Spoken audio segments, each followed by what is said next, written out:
Sharper Point Commentary. Whenever I fill out a form that asks me if I'm a homeowner, do you own or rent? I always want to make a note next to the box that I check that says next to the word own. I want to write in the margin, I'm a home buyer, not a homeowner.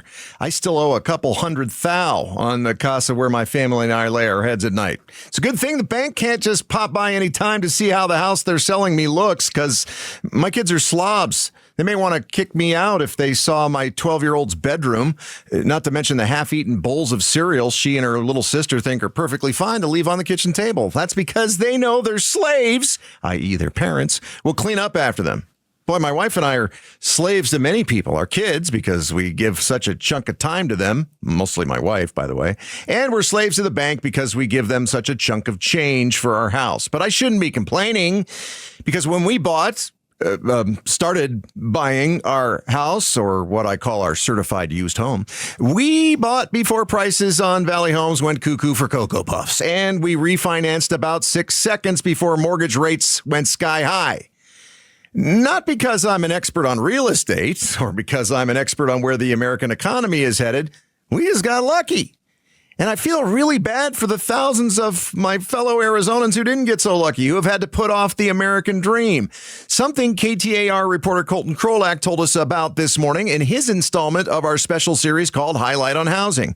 Zillow says Arizona home values have gone up more than 50% in the last 5 years. Yeah, half again as much. Housing cost was the primary driver of the Valley's 13% inflation rate we saw a couple years ago. Meanwhile, the average conventional 30-year mortgage rate has jumped to around 6.6%. That is an increase of more than 4.25 points. But Doug Ressler, manager of business intelligence with the real estate data company Yardi Matrix, told Colton Krolak that these on-the-surface costs are just a small piece of the puzzle. One of the things that has to be considered, too, is not just the cost of a mortgage, but also the continuing maintenance and expenses that a house would have that you wouldn't normally have in a rental. Yeah, because when you add in things like insurance, repairs, and maintenance, it adds up to a big chunk of change.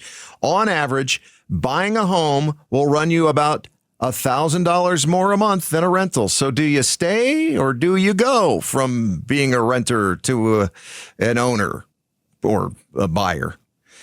Yeah, that's something that I can't tell you. And I don't know as though waiting around hoping prices come down and mortgage rates come down is actually a good strategy or not. But I do suggest that you join KTAR's LaDonna Harvey, my morning show partner here, and ABC 15's Nick Soletti today from noon for our KTAR News and ABC 15 special show called Highlight on Housing.